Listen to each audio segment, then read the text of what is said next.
Assalamualaikum warahmatullahi wabarakatuh. Halo semua, langsung saja pada pembelajaran yang pertama, yakni kemiringan garis singgung. Di sini sudah terdapat kurva teman-teman, yaitu kurva fx.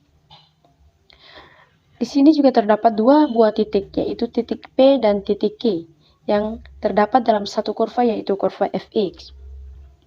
Jika titik P ditarik dihubungkan dengan titik Q, maka akan memunculkan tali busur.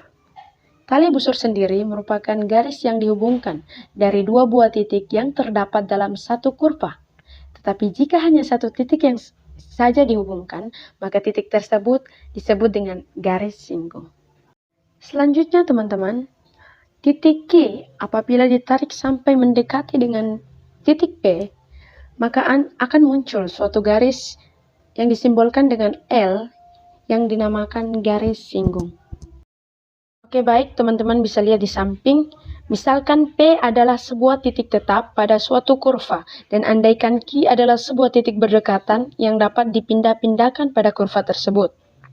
Koordinat titik P adalah C, FC. Teman-teman bisa lihat, di bawah huruf P ada, itu C teman-teman. Dan FC yang sejajar dengan titik P. Selanjutnya, titik Q mempunyai koordinat C tambah H, FC tambah H. Teman-teman juga bisa lihat di samping sebuah kurva.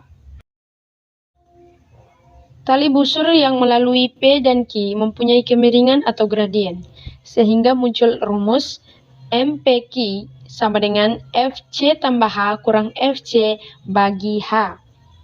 M di sini dilambangkan sebagai gradien dari garis busur.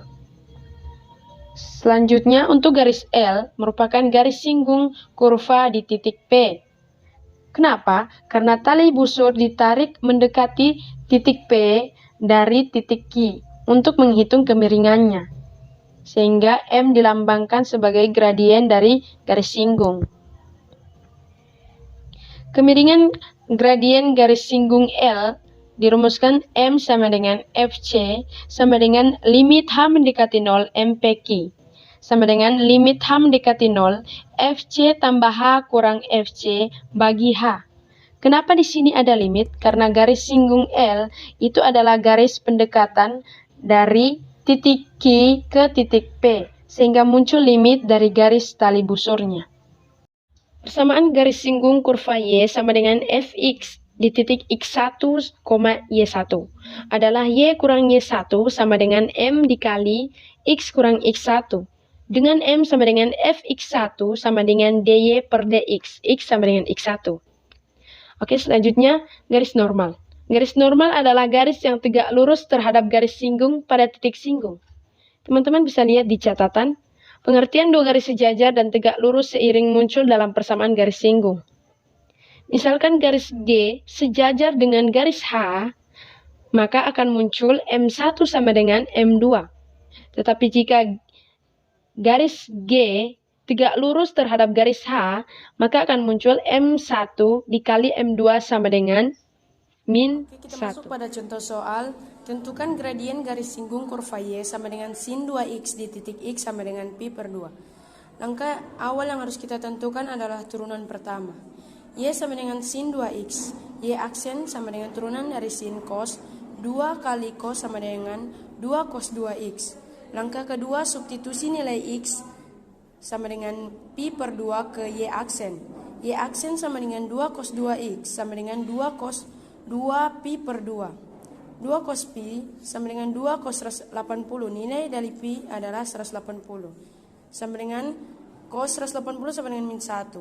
2 kali min 1 sama dengan min 2. Kemonotonan fungsi.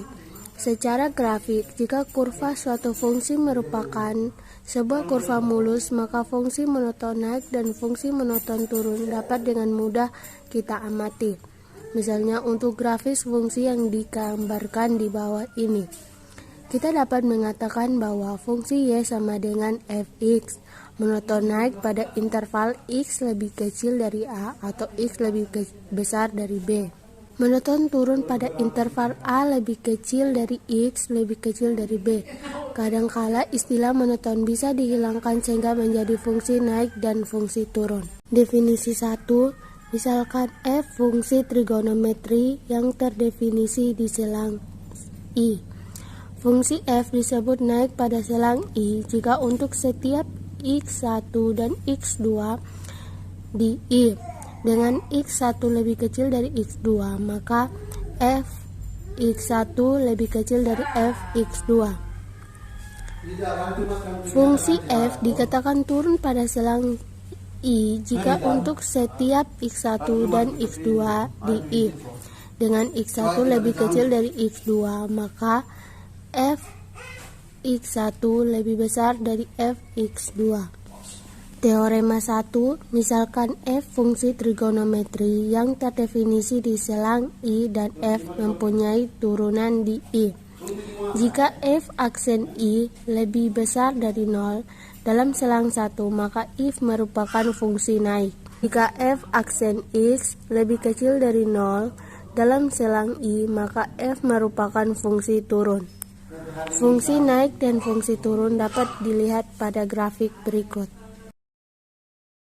Untuk contoh soal kemonotonan, di sini tentukan selang atau interval di mana fungsi naik dan fungsi turun dari fungsi trigonometri fx sama dengan cos x pada interval 0 sampai 360 derajat. Di sini langkah pertama yang harus kita cari adalah turunan pertama dari cos x. Di sini ditulis fx sama dengan cos x, maka diperoleh turunan atau f aksen x sama dengan min x. Nah, ini untuk langkah pertama. Kita lanjut ke langkah kedua, yakni pembuatan 0 f aksen x.